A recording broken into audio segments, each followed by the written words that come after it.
Hello everyone. Welcome back to Oni-chan. In a world where every person carries an invisible wound within, there is a school founded to save those lost souls. The story follows a boy with a bloody and mysterious past. He transfers to Mahama Academy, hoping to live a normal life there. But here, he meets 5 girls, each carrying their own painful story. Can this boy save those girls? Stay tuned with Oni-chan to find out. This boy's name is Yuji. He is on his way to Mahama Academy. Mahama Academy appears peaceful on the outside. However, Yuji becomes curious, because there are only a few strange female students there. Mahama Academy has a total of only 6 students, which surprises Yuji, and the one helping him get familiar with the place is named Saki. She is a first-year student here. Saki is introducing Yuji to the student dormitory. Just then, the principal of Mahama Academy appears. Her name is Chizuru. At this moment, Yuji becomes curious. Why is Saki wearing a maid outfit? So she explains. Because Saki was assigned the role of class representative. Everyone told Saki that she looked great in a maid outfit. So Saki tries to wear the maid outfit whenever she can. The two continue to tour the campus together. When it's time for Yuji to take a bath, he thinks about the life of a normal student. And Yuji continues to live his routine as usual. He usually wakes up early to go jogging every morning. Yuji always remembers what his master taught him: run fast and possess superior strength. And finally, always feed your brain with knowledge. Today is Yuji's first day of class. He greets his new classmates in a friendly way. The first girl is named Amane. She's the big sister who takes care of everyone here. And the shy girl is named Makina. She seems very timid around strangers. Yuji is on his way to class. When he walks into the classroom, Yuji accidentally sees a girl practicing a play inside. Her name is Michiru, but Yuji's sudden appearance makes Michiru feel flustered and scared, because she knows that first impressions with transfer students are important. However, Michiru still tries her best to find a way to befriend Yuji, even though she is still very panicked. At this moment, Yuji was curious about Michiru's hair color, because he thought it looked very fake and unnatural. This made Michiru feel annoyed, because she thought Yuji was making fun of her. However, Yuji was just trying to introduce himself to Michiru, but she rejected his offer. Eventually, the other classmates started to arrive, and Chizuru also came to class. However, one student who often came late was still missing. Her name was Sakari. A moment later, Saki introduced the school facilities to Yuji, which made Yuji feel very grateful. Suddenly, Saki apologized to him, but without giving a clear reason, which left Yuji confused by her actions. At that point, he felt he needed to stay alert in this place. After that, Yuji returned to class. He found out that the girl sitting by the window was Sakari, and he went over to greet her, but Sakari gave him a cold attitude. To Yuji's surprise, he quickly noticed her next move. It turned out to be a knife she had prepared beforehand. A while later, Sakari still intended to attack Yuji with that knife, and Yuji continued to dodge it. But the things Yuji was doing made it impossible for Sakari to forgive him. Yuji curiously asked if the only thing Sakari could think of was to try and kill him. But it seemed that Yuji knew that attempted murder wasn't something in Sakari's nature. At that moment, Sakari walked away right after. In class A, Amane noticed that Yuji was having trouble. She felt that Yuji might have approached Sakari too quickly. One day, Sakari might even end up killing him.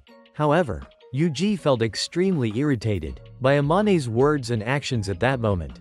When it was break time, Yuji sat reading a book in the school courtyard. By chance, he discovered Makina lying motionless under a tree. So Yuji walked over to check on her, but everything turned out to be fine, which made Yuji think that Makina was a strange girl. Then, when Makina woke up, Yuji quietly observed her every move. At that moment, Makina was just about to fall into the pond. Luckily, Yuji managed to catch her in time. So Makina quickly thanked him and walked away. But Yuji managed to ask why Makina had been avoiding him. And after a while, the two of them began to talk with each other. They sat together under the tree to catch lobsters. There, Yuji revealed some information about the creature. This made Makina excited. After a while, she thanked Yuji for taking the time to play with her. As for Sakari, she came to see Chizuru to oppose Yuji's admission to Mahama Academy. because allowing a boy into an all-girls school, Sakari feared Yuji might do something inappropriate. But Chizuru believed that would never happen. Since that day, Sakari skipped school to search for information about Yuji. However, she couldn't uncover his identity. She believed Yuji wasn't an ordinary person. Sakari couldn't let the matter go. She kept attacking Yuji, but Yuji completely ignored her. And so, Sakari walked away again. Yuji came to Chizuru to find out the reason. According to Chizuru, it was because Sakari felt afraid when a stranger entered her territory. It turned out Sakari had been here since Mahama Academy first opened. Until now, she always had information about everyone who came. But Yuji was an exception. So Chizuru guessed that Sakari wanted to eliminate Yuji. Issues like this are also part of student life. Although Yuji has trouble adjusting to this new environment, he seems to be enjoying himself. However, every time Yuji sees his own smile, he immediately feels a chill down his spine. He looks different, as if he's not himself. Whenever Yuji thinks about it, he suddenly wakes up in shock. Chizuru thinks Yuji will get used to things soon, because the other girls also have similar situations.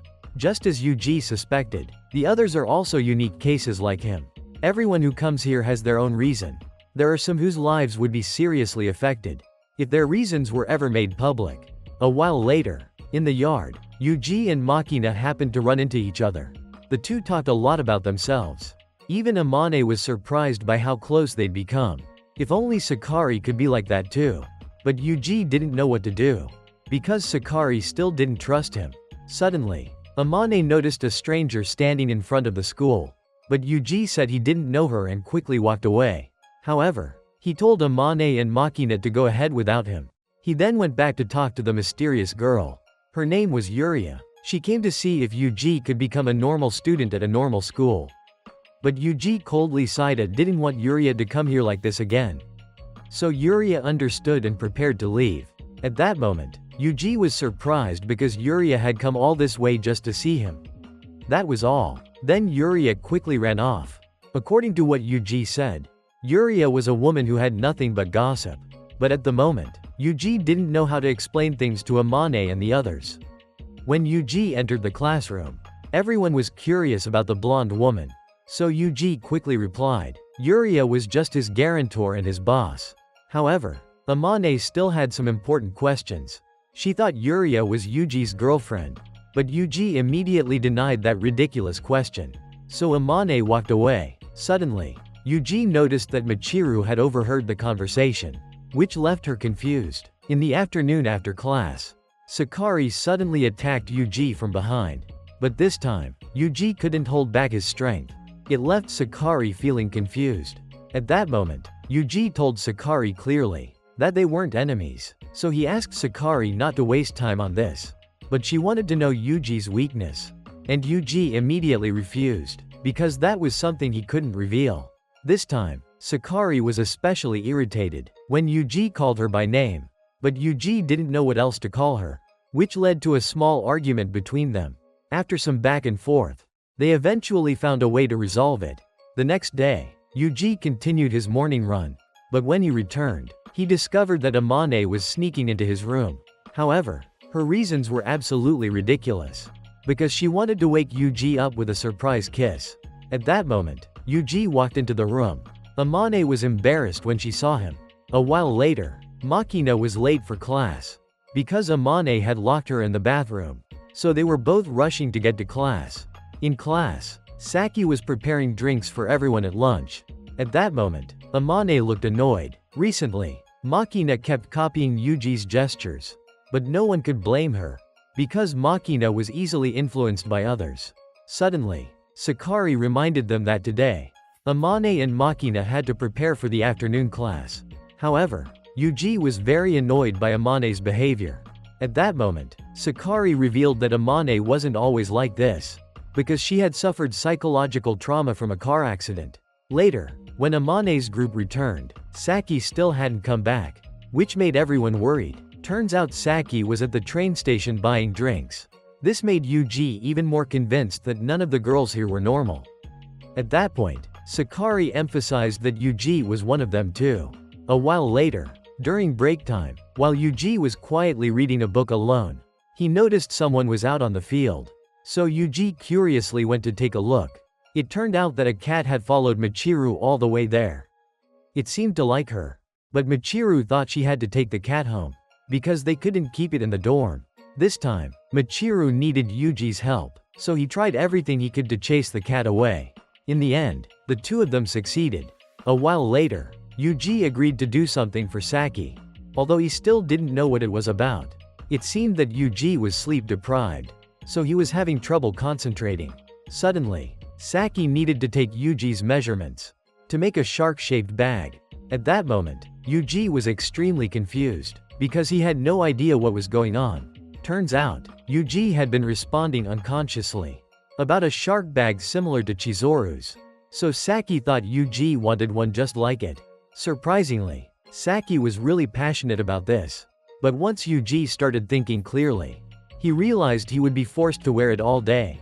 So he decided he didn't want it anymore. Unfortunately, Saki had already almost finished making it. Yuji was trying to find a way to turn it down, but he was struggling because of Sachi's enthusiasm. At that point, Yuji blamed himself for not getting enough sleep, which made everything more and more complicated. And then Saki completed the bag based on Yuji's idea. But Michiru cleverly made Makina like it, giving Yuji a chance to get rid of the bag. So Michiru successfully saved Yuji in that situation. Later, back in class, this time, Amane acted naturally around Yuji. But Yuji seemed irritated, because Amane had interfered too much in his life. So Amane felt guilty, but she was still sincere about her own feelings. Ever since Yuji's master passed away, he had been trying to live without relying on anyone. Yuji wondered whether he could ever experience a normal life. The next morning, while Yuji was out jogging, he ran into Michiru on a hill. It turned out she was gazing at the sea. Because at that moment, Michiru felt like all her troubles had become very small. The cat from before had also followed her there. Yuji thought that might be another reason she came here. Now Yuji could also feel the serenity of this place. Although Michiru loved the sea, she was afraid of looking at the sky, because Michiru felt like she was trapped in a box, and she found it extremely hard to breathe. Suddenly, Michiru got curious about Yuji. She asked what happens when someone dies. At that moment, Yuji thought it was like falling asleep and never waking up. Michiru suddenly found that idea interesting. And if she were to die, Michiru said she'd want to be buried here. But those were just her hypothetical thoughts. Then came the next day. But Yuji was still thinking about that conversation. Makina even thought Michiru was an alien. But Yuji didn't believe that at all. Saki even claimed that Michiru had already died. And the current Michiru was a completely different person. However, those were just everyone's personal opinions. A while later, Yuji heard a strange noise coming from Sakari. But it actually came from Chizoru. Sakari panicked, thinking she was a monster. But eventually, everyone went to bed. The next morning at school, Yuji noticed that Michiru was acting strangely. Her chest was in serious pain. So Yuji advised Michiru to return to the dorm. But she refused and ran off somewhere else. Even so, Yuji still knew exactly where Michiru would be. Michiru was surprised that Yuji would come find her here. She loved this place and started saying strange things, which left Yuji confused about what she really meant. When he looked into her eyes, he realized that this girl wasn't the Michiru he once knew. At that moment, Michiru said it didn't matter who she really was, but she wanted to talk for a bit. She asked Yuji to introduce himself. Yuji was puzzled by such a request from Michiru. It turned out that Michiru had never had a boyfriend before, so she was curious to know what it would be like. Then, Michiru slowly kissed Yuji on the lips. After a while, Michiru suddenly seemed surprised by her own action. At that moment, Michiru's familiar gestures returned, which made Yuji feel reassured, because he thought she was finally back to normal. The next day, Michiru kept complaining about Sakari, because Sakari refused to do any physical activity.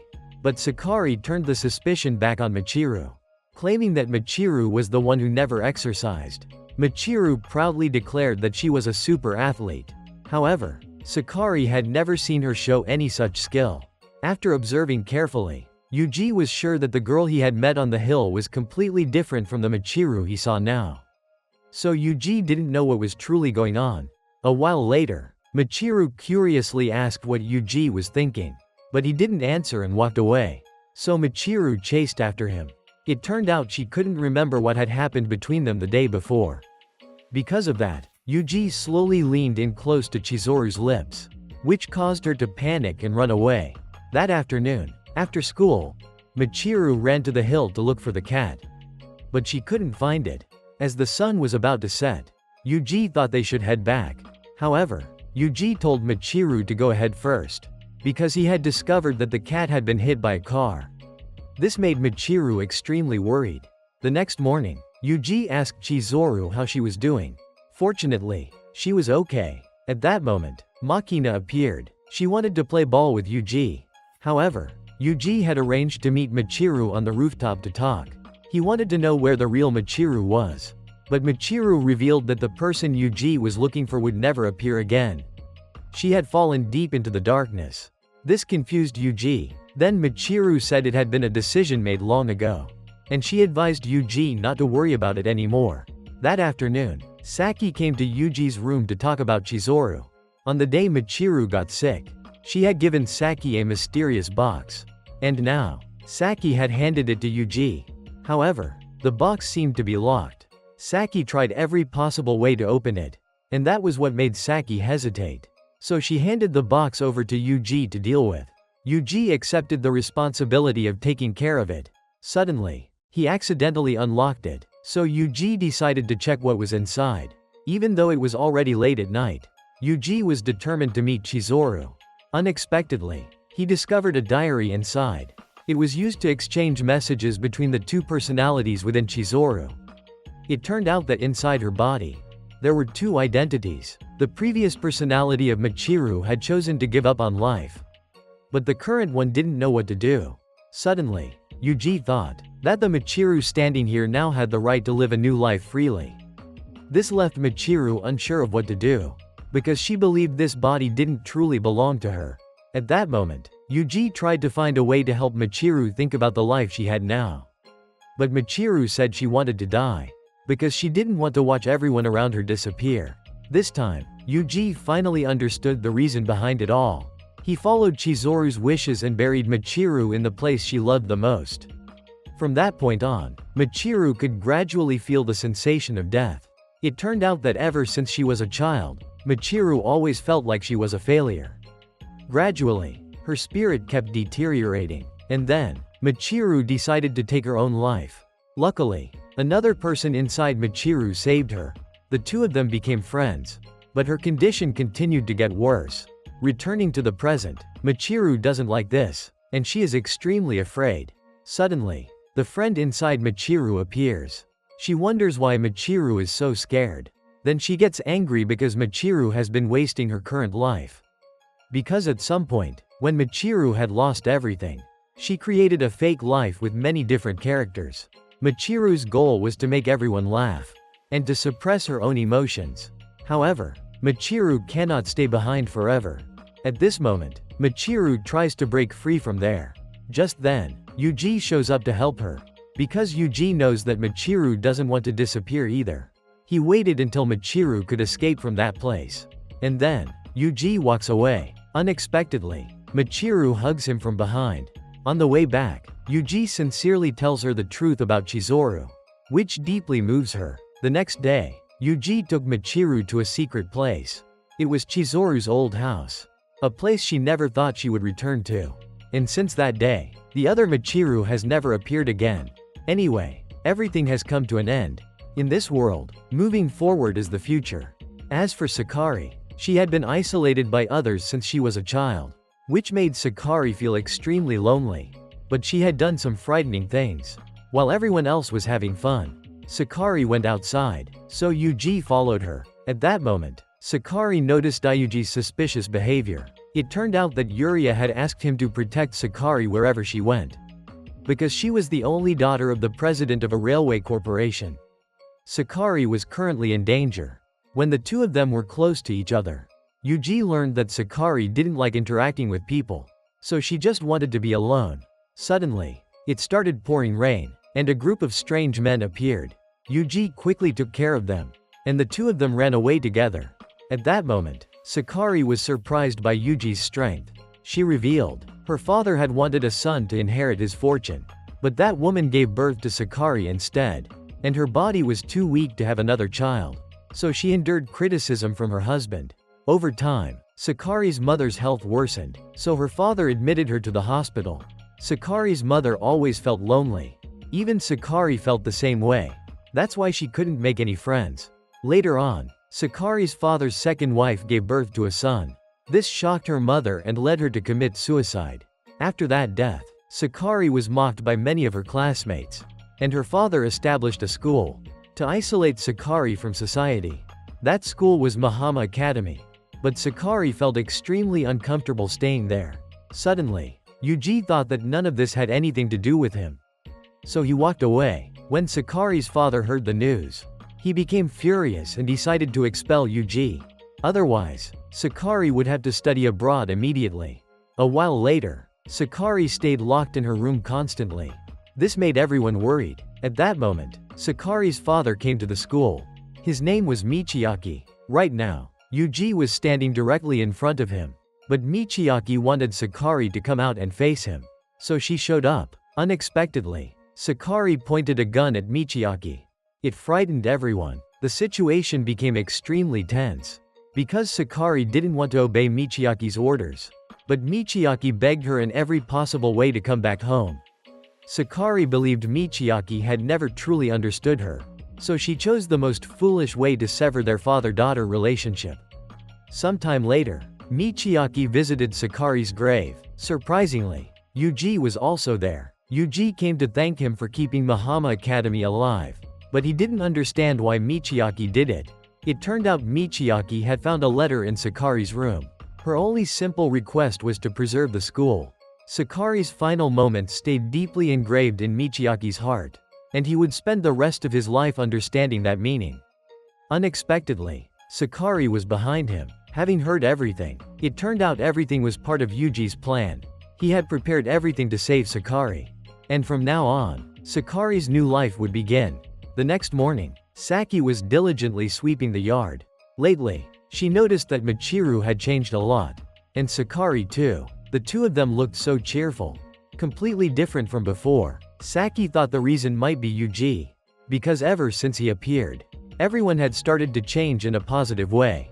Saki knew it was a good thing. But she didn't feel happy about it. Unfortunately, Saki suddenly fell ill. But luckily, by the next morning, her condition had improved, so everyone felt less worried. When they came to class, Chizuru was surprised that Yuji was absent today. Especially when there was an important test coming up. It turned out he had gone to an amusement park. By the time evening came, Yuji returned to the school. At that moment, Saki had locked herself in her room, because she was anxious about the upcoming test. This made everyone outside extremely worried. After Yuji heard the news, he decided to try talking to Saki. Before heading back to his room, Sakari revealed something to Yuji. A girl once burned down a school, just to avoid taking a test. But Yuji didn't believe such a thing really happened. At that moment, Sakari advised him not to say anything that might push Saki into doing something dangerous. However, Yuji was confident he wouldn't let anyone end up in danger. And with that, Sakari walked away. Back to Sachi's side, she was haunted by the idea of having to be a good child. In the days that followed, Saki studied hard for the upcoming test. Everyone in class kept an eye on her behavior. At night, Saki secretly did strange things all by herself. She had placed several bombs throughout the area. At that moment, everyone else was also there. It was because Yuji had called them all. Saki was surprised, because she feared it would ruin her original plan. So she tried to send everyone away. However, nothing bad ended up happening. It turned out Yuji had disabled all the bombs. Because he had already figured out the reason behind it all. He learned that Sachi's parents had been in an accident. At that moment, Saki recalled her past. Her family used to run a small workshop. They weren't wealthy, but they loved Saki deeply. However, her parents became busier with work over time, so they didn't have time to pay attention to Saki anymore. And that was when she met Yuji. When she saw the loneliness on Yuji's face, Saki felt a sense of empathy with him. So the two of them played together. to forget that feeling of loneliness. But then, Yuji suddenly disappeared. After that, Saki was left all alone again. So she started taking her anger out on her parents. One day, while she was at the park, Saki suddenly realized she had said awful things. And when she saw her parents again, they had already gotten into a serious car accident. Ever since then, Saki had always blamed herself. She believed her own selfishness caused everything to go wrong. That's why she constantly tried to be a good girl. In that moment, Yuji gently comforted her. He told her that she had done really well. After walking quite a long way on her own, Saki became emotional and hugged Yuji. The next day, Yuji took Saki to visit her old house. There, she rediscovered the fragments of happiness that she had lost a long time ago. In that moment, Saki had a request. She wanted to receive a hug from Yuji. On another day, Yuji received a message from Makina. Makina wished for Yuji to become her father. And so, Yuji agreed to her request. He promised to protect Makina from the entire world. This surprised everyone around them. It turned out Makina had bought Yuji with a large sum of money. So Yuji decided to temporarily take care of her. He also didn't dare to leave Makina alone. But to Yuria, this situation could cause them a lot of trouble. Because Makina's family had been involved in politics for generations, which made Yuria afraid their organization could get dragged into it. At that moment, Yuji went to meet Yuria so he could learn more about Makina's family. That's when Yuji found out Makina's mother was named Kyoka. She had used her family's power for corruption. And Makina's father's death was also part of Kyoka's plan. After that incident, Makina suffered a psychological shock. And she lost her right to inherit the family fortune. Makina's younger sister became the official heir. At school, Chizuru announced to everyone that the first semester had come to an end. Starting tomorrow, they would be on summer break. So Yuji made a training schedule for Makina. It was so intense that everyone was surprised. The next day, Yuji and Makina practiced shooting together. But Sakari walked into their shooting range, which made Yuji angry, because it was extremely dangerous for Sakari. At that moment, Yuji asked her to try shooting as well. But Sakari immediately refused. Makina thought she wasn't fun at all. So Sakari decided to teach Makina a lesson. A little while later, they went to see Amane off as she returned home. Makina was curious why Yuji wasn't going home. But Yuji shared that he had no home to return to. But he would visit someone's grave. And that person was Yuji's master, who lived in the mountains. Suddenly, Makina decided that the two of them would go there today. So they quickly set off. The two of them traveled a long distance together. And eventually, they arrived at the destination. There were more things here than Makina had expected. In the afternoon, they visited Yuji's master's grave together. A while later, Yuji called Yuria to inform her that everything was fine here. Many days later, Makina was walking on the street when she happened to run into her younger sister. Her name was Serena. Although they were sisters, Serena's father was a stranger to Makina. And Serena wasn't allowed to mention her older sister. So Makina could only watch from afar. Suddenly, just as they ran into each other, Serena's car suddenly exploded. Now Makina was unconscious and lying in the dormitory. Sakari was also there to take care of her. Yuji didn't know what exactly had happened. At that moment, Makina woke up, and she immediately asked about Serena's condition. Fortunately, she had been taken to the hospital right afterward. So Makina breathed a sigh of relief. A while later, Yuji went to see Yuria. At that time, Yuria gave Yuji a mission. However, Yuji couldn't kill anyone at this point. Unexpectedly, his target this time was Makina. Yuji didn't expect the mission to be about killing a classmate. But Yuria didn't know whether Yuji would accept the mission or not. If Yuji refused, he would be immediately detained. In the end, Yuji had no choice but to accept the mission. However, before that, Yuji informed everyone at school that Makina was currently in danger. So she and Yuji would go into hiding for a while. Everyone hoped they would come back safely. Saki gave Makina a plant seedling hoping that one day they would smile again and eat the apple from it together. On the road, Yuria spotted them. She asked how Yuji was doing, but he refused to tell her. It turned out that the one targeting Makina this time was actually her own family. Because Makina had now become a threat. The main reason was that she had fully recovered her health. As a result, the conflict within her family escalated. Because of Makina's extraordinary memory, she remembered the entire scandal involving Kyoka. Even more unexpectedly, last night, Makina called her mother and made a demand. If Kyoka didn't guarantee Serena's safety, Makina would expose her entire past. After hearing that, Yuji became determined to protect Makina's life, even if it meant putting his own life at risk. At that moment, Yuria felt helpless, because Yuji's personality was so similar to that of his master. As for Yuria's organization, they were currently narrowing down Yuji's location, and preparing to launch an attack on him. At that time, the two were hiding in a refrigerator. They were trying to endure it to outsmart the pursuers, and Yuji successfully escaped with Makina. However, Makina encountered a strange man. Luckily, she managed to take him down. But unexpectedly, there was another one nearby. They shot Makina. It caused her intense pain. Yuji quickly brought Makina to the hospital. However, Yuria blocked Yuji at the entrance. She thought Makina wouldn't make it. But by the next morning, Makina was lying in the hospital. And Kyoka was there as well. It turned out she saved Makina just to harvest her organs for transplanting into Serena. And it was going to happen as soon as possible. At that moment, Yuji disguised himself as a staff member. He successfully got close and shot Kyoka dead. Along with Makina's previous testimony, the police confirmed that Kyoka's corruption was real. And with that, everything came to an end. Makina successfully returned to Mahama Academy, bringing joy to everyone. When Yuji returned to the dormitory, Amane was surprisingly still waiting for him. Yuji was curious why Amane liked him, but Amane said it was love at first sight. Suddenly, Yuji moved closer and kissed Amane, which made her extremely shy, because that was Amane's first kiss. Yuji thought he could become Amane's boyfriend, but under one condition: if someday he disappeared or died, Amane must never cry. At that moment, she was ready to accept that condition. But Amane wanted to know whether Yuji truly loved her. So Yuji answered honestly. Amane's feelings had touched his heart. Although Yuji still wasn't sure about his own emotions, he admitted that he genuinely liked Amane. And just like that, they became a couple. This time, Amane suddenly burst into tears. She revealed to Yuji that she knew the identity of his older sister.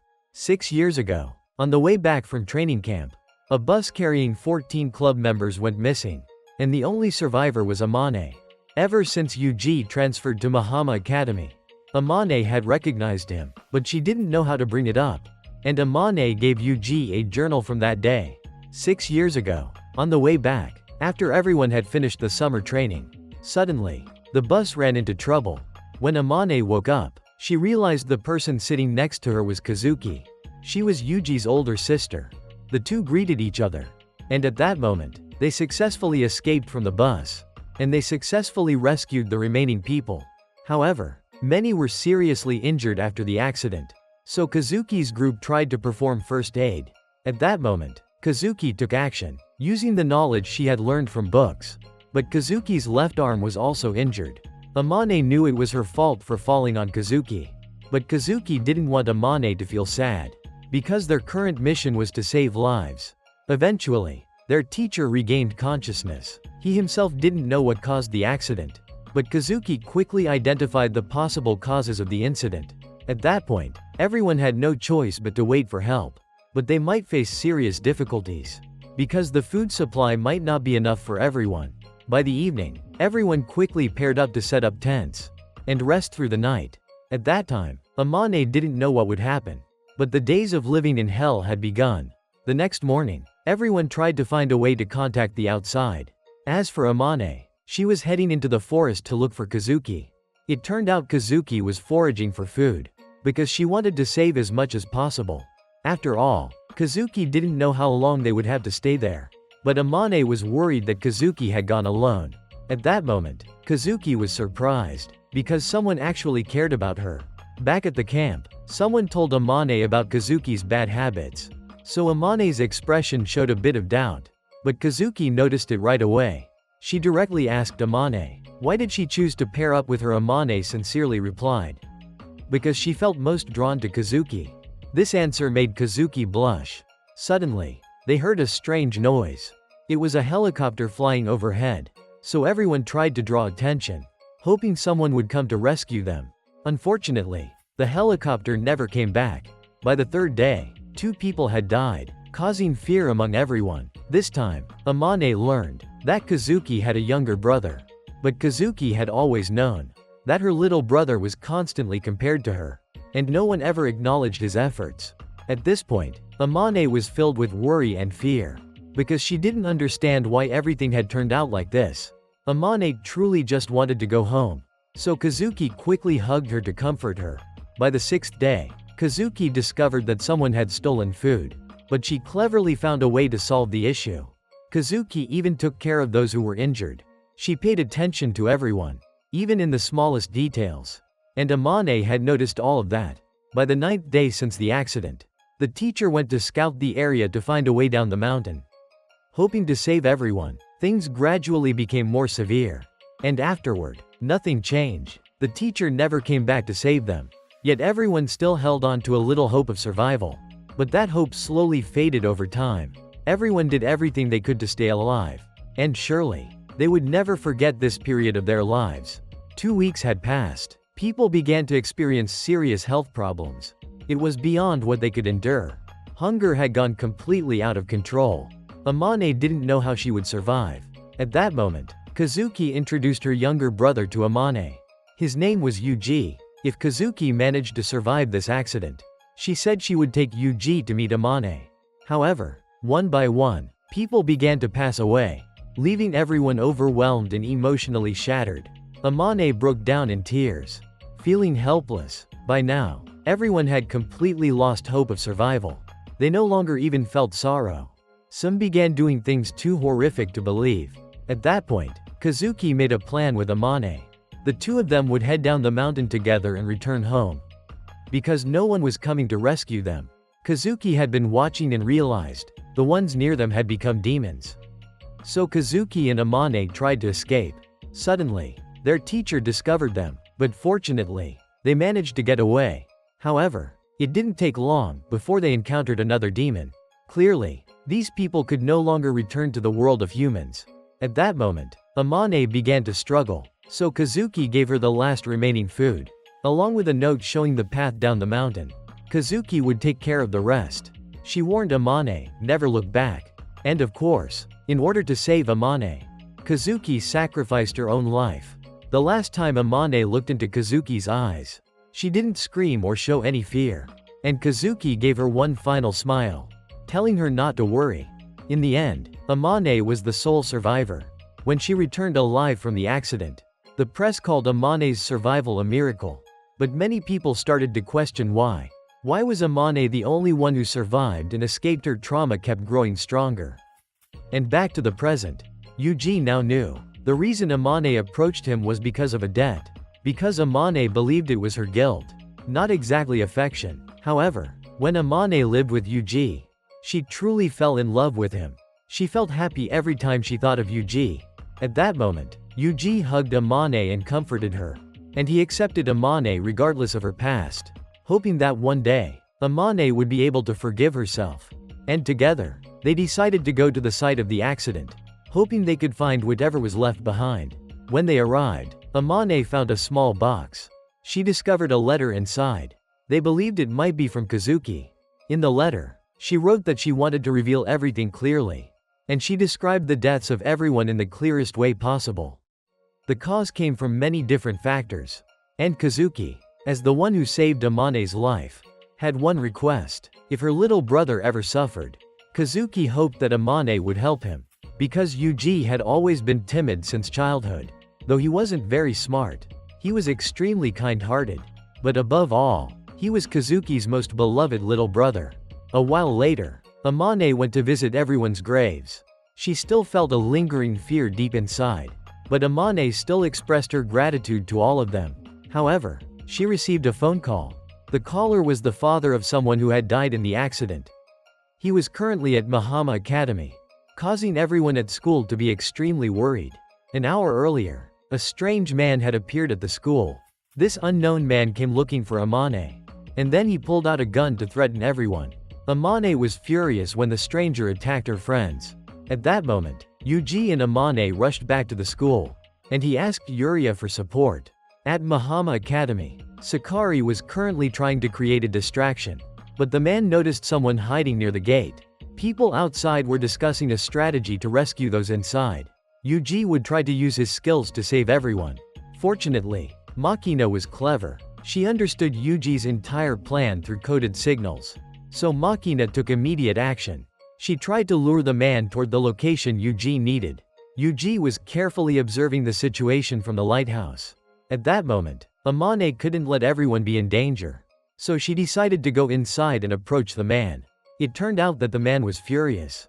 Because his daughter had been buried in a cold, lonely place after the accident, while Amane got to enjoy life surrounded by friends. So he held deep hatred toward Amane.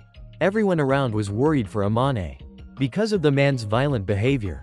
After a mental battle, Amane successfully led him into Yuji's line of sight.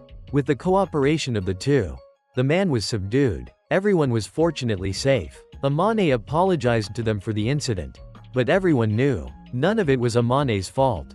Sakari realized that each person carried their own burdens, and Yuji happily reunited with his friends. For Yuji at this moment, this is his beloved school, alongside his wonderful friends. That's it for today's video. Don't forget to like, share, and subscribe to support Oni-chan in future videos. Thank you for watching. Much love always.